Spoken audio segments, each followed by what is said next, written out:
Nous passons aux vœux 112 et 112 bis relatifs à la mise à l'abri des mineurs isolés. La parole est à Madame Danielle Simonet. Je regrette vraiment de ne pas avoir pu prendre la parole sur le débat antérieur parce que honnêtement, c'est fort peu clair.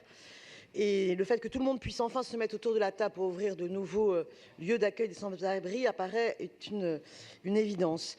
À travers ce vœu, je voudrais vous interpeller suite à l'association Utopia 56 qui, fin août, nous a alerté sur une situation. Lorsque des mineurs isolés se retrouvent à dormir à la rue, ils les ont accompagnés au commissariat et hélas, le commissariat 18e, 19e arrondissement n'ont strictement rien fait et ont renvoyé ces jeunes dehors. Or, il faut prendre conscience que la circulaire du 31 mai 2013 relative aux modalités de prise en charge des mineurs non accompagnés précise que la phase de mise à l'abri est réalisée dans le département où le jeune se déclare mineur isolé étranger, a été repéré ou s'est représenté, c'est-à-dire indépendamment de toute évaluation préalable de la minorité des personnes.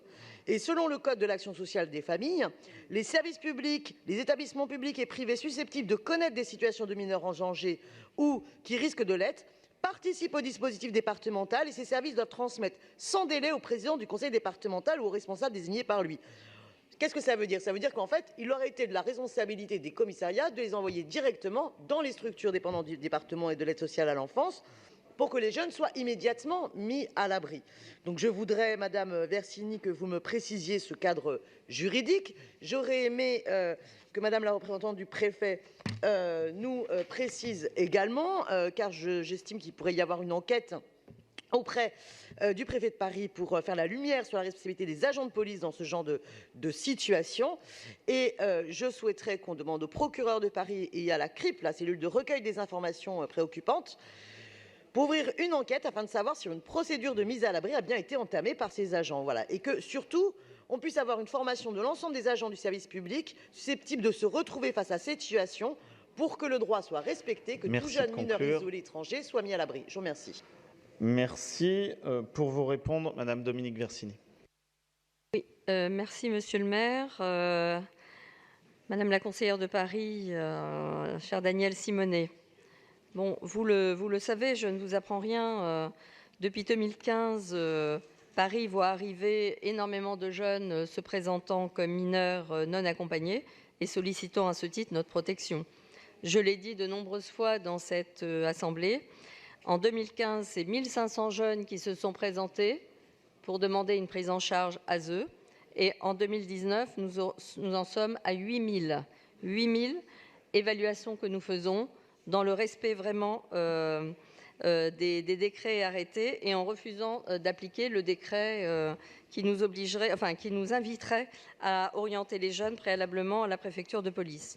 Donc vous savez combien nous travaillons sur ces questions, combien nous avons renforcé les effectifs du DEMI, de la Croix-Rouge, qui sont passés de 12 équivalents temps plein en 2016 à 44 en 2018. Voilà tout le travail qui a été fait, mais sur les 2 minutes, je vais venir directement sur votre question. Je veux dire aussi que chaque jeune qui se présente est mis à l'abri dans l'attente de son évaluation, sans tri préalable, comme c'est souvent induit par certains, que c'est 269 places qui sont utilisées chaque nuit, mais qu'il est tout à fait extensible et que l'hiver dernier, on a été jusqu'à 600 places. Voilà, donc il y a une inconditionnalité de l'accueil. Alors, sur les commissariats de police, il a pu y avoir quelques loupés, mais nous travaillons avec les commissariats de police pour que les jeunes repérés la nuit, mais qui peuvent être des mineurs non accompagnés, mais qui peuvent être des jeunes en fugue de leur famille ou d'un autre département, puissent être orientés, comme c'est le rôle, vers notre lieu d'accueil, la MAE, la maison d'accueil de l'enfance. En général, à quelques loupés près de ce que moi je comprends, cela se fait. Donc, on travaille avec les commissariats de police pour que cela puisse être une procédure claire et comprise par tous. Le principe, c'est celui-là. Voilà, donc n'ayez pas de doute qu'avec Colombo-Sel, nous ayons ce travail et ce dialogue avec la préfecture de police pour que les commissariats, lorsqu'il y a des changements de commissaires ou d'agents sur les fonctions, puissent bien comprendre que la mission, c'est de nous orienter et que c'est nous, ensuite, qui évaluons le jeune quant à savoir s'il est mineur ou majeur. Voilà. Merci. Donc, je vous invite à voter le vœu de l'exécutif. Merci. Pour vous répondre également, Madame Camilleri, représentante du préfet de police. Madame la préfète. Merci, Monsieur le maire. Madame Simonet, vous m'interrogez sur cet incident qui a eu lieu dans la nuit du 30 août dernier. Je vais y revenir, mais peut-être de façon générale vous rappeler le cadre dans lequel on travaille avec la mairie de Paris. Aujourd'hui, et depuis plusieurs mois, des mineurs isolés se présentent effectivement dans les commissariats de Paris pour être pris en charge la nuit, puisqu'en journée, la question ne se pose pas puisque l'accueil est ouvert. Et ils peuvent s'y présenter d'office. Donc, ils se présentent dans les commissariats. Depuis le 1er janvier, nous avons eu 660 présentations sur l'ensemble des commissariats parisiens, dont plus de la moitié dans les commissariats du 2e district, c'est-à-dire le nord-est parisien. Nos services sont mobilisés et sensibilisés sur les modalités de mise à l'abri urgente des mineurs à Paris et sur le rôle de la ville de Paris qui assure à travers son service d'aide sociale à l'enfance le soutien matériel, éducatif et psychologique de ces mineurs et leur mise à l'abri effectivement dans l'attente de l'évaluation de minorité. À chaque fois que les policiers sont mis en présence d'un mineur en situation de détresse, donc quelqu'un qui se présente comme mineur spontanément au commissariat, un contact est pris systématiquement avec les services de l'aide sociale à l'enfance de la ville de Paris et un avis aussi sollicité auprès de la section mineure du parquet de Paris pour qu'elle puisse éventuellement prendre une ordonnance de protection pénale. Alors, concernant les événements du 30 août dernier, 2 individus se sont présentés. Ils étaient accompagnés par l'association Utopia 56. Ils se sont présentés à 23h30 dans les locaux de police dans le 18e arrondissement, rue de la Goutte d'Or. Nous avons donc sollicité un avis du parquet. Le parquet a décidé de ne pas délivrer l'ordonnance provisoire de placement et a donné pour instruction d'inviter ces jeunes, qui étaient donc accompagnés par cette association, et les a invités à se rendre par leurs propres moyens à la maison d'accueil de l'enfance Eleanor Roosevelt, qui est située donc dans le 20e arrondissement de Paris. C'est effectivement sur ces instructions-là que les policiers ont agi.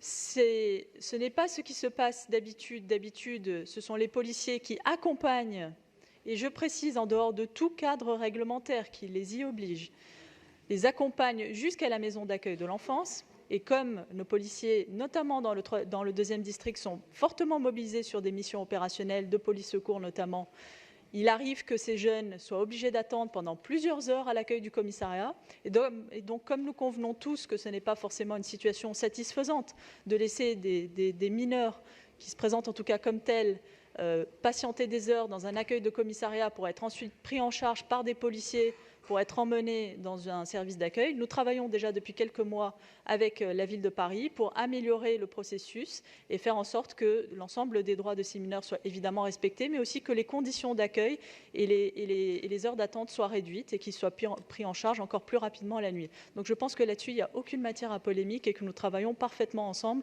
pour améliorer encore la situation. Mais je tiens à préciser que les policiers ont agi conformément aux instructions légales qui leur sont données. Merci. Je donne la parole à Madame Fatoumata Koné pour une explication de vote. 1 minute. En fait, je voulais déjà savoir si Daniel Simonet maintenait son vœu. Avant de faire une explication de vote. Alors, moi, je lance. Le vœu de Madame Simonet est-il maintenu? Oui, il est maintenu. Alors, je fais mon explication de vote. Avec plaisir. Alors, nous allons voter pour le vœu de l'exécutif, qui me semble, pour une grande partie, répondre aux requêtes du vœu de Daniel Simonet. On va s'abstenir sur le vœu de Daniel Simonet pour certaines raisons. En fait, je voulais simplement préciser qu'en tant qu'élu, effectivement, j'ai été interpellée par des bénévoles d'Utopia 56 sur cette situation-là, concernant les commissariats des 18, 19 et 20e arrondissements qui sont le plus sollicités dans ce cadre-là, précisant qu'effectivement, les personnes comprenaient que les jeunes puissent attendre plusieurs heures dans les commissariats avant d'être accompagnés sur les lieux d'hébergement, puisque les policiers ont beaucoup de travail, en l'occurrence la nuit, mais une interpellation sur le fait que les policiers précisent aux bénévoles présents, alors il s'agit de bénévoles, je veux rappeler, donc des gens qui ont peut-être autre chose à faire la nuit et qui prennent le temps de pouvoir accompagner, recueillir ces jeunes, les accompagner, les rassurer, condamnés. Et finalement, le témoignage précise aussi que certains jeunes, après avoir passé plusieurs heures dans le commissariat, sont remis à la rue. Et donc, je pense qu'effectivement, un travail avec les policiers pour éviter que ce type de situation se reproduise est largement nécessaire. Merci. Madame Connet. Le vœu numéro 112 déposé par Madame Simonet reçoit donc un avis défavorable de l'exécutif. Qui vote pour? Qui vote contre? Qui s'abstient? Il est rejeté.